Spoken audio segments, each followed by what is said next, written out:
દાદા, આપ અહીંયા માલણમાના પ્રતિષ્ઠા માટે પધાર્યા છો, તો આપનું શું કહેવાનું?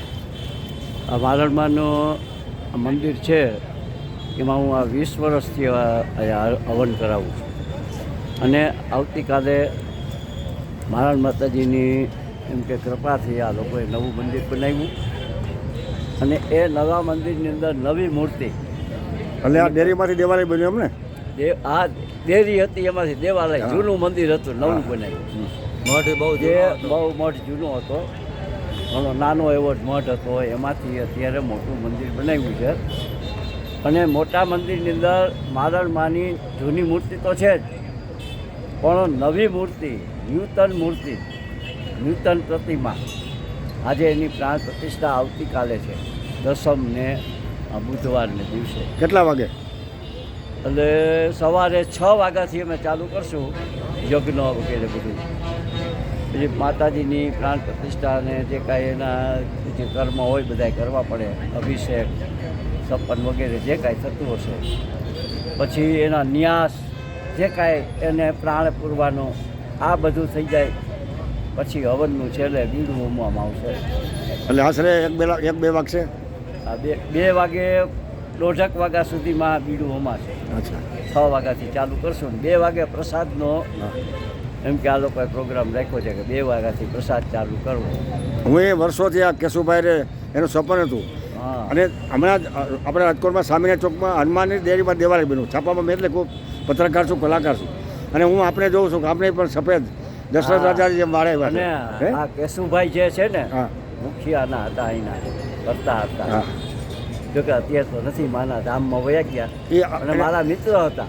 અને તમારા જેવા જો બ્રહ્મદેવ પહેલાં બ્રાહ્મણ છે ને યજ્ઞ થાય, યજ્ઞમાં આહુતિ અપાય, આહુતિ પછી એમાં પ્રાણ પ્રતિષ્ઠા થાય, અને પ્રાણ પ્રતિષ્ઠા પછી શ્રદ્ધા અને વિશ્વાસ હોય તો એ ભગવાન છે, નકર પથ્થર છે.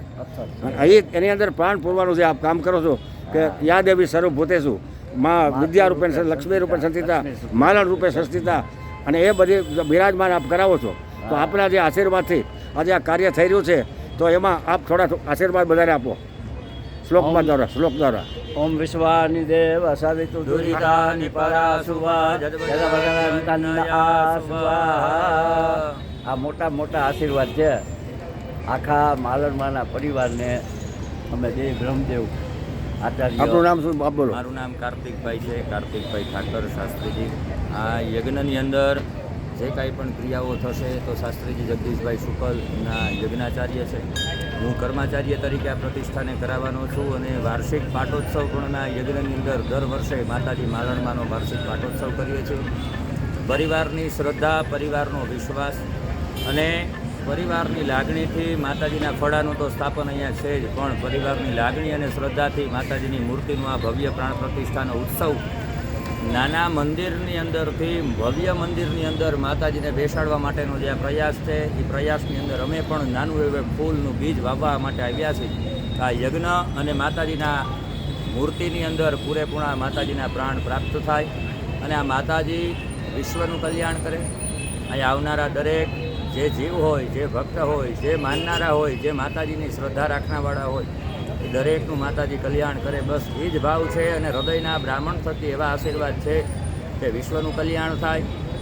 આવનારા તમામ જે કાંઈ પણ સેવકો છે, માના ભગત છે, એ દરેકનું કલ્યાણ થાય અને માતાજી દરેક મનોરથ પૂરેપૂર્ણ કરે એવા બ્રાહ્મણના એક આશીર્વાદ છે. બરોબર. જય મા માલણમાં, જય માલણ, જય બ્રહ્મદેવોની. અમે હું તુલસીદાસ ગુણિયા નમન કરે છે કે 51 વર્ષથી હું આજે સ્ટેજ ઉપર છું, કલાકાર તરીકે છું, પત્રકાર તરીકે છું, અને લાખો લોકો મને સાંભળે છે.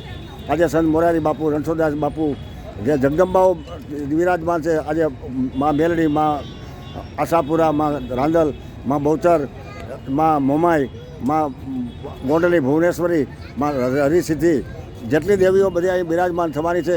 અને આ માલણમાં ની સાથે બધા તમે બધાને અહીં બોલાવજો, અને બોલાવીને બધા જગદંબા આદ્યાશક્તિના આશીર્વાદ આપજો.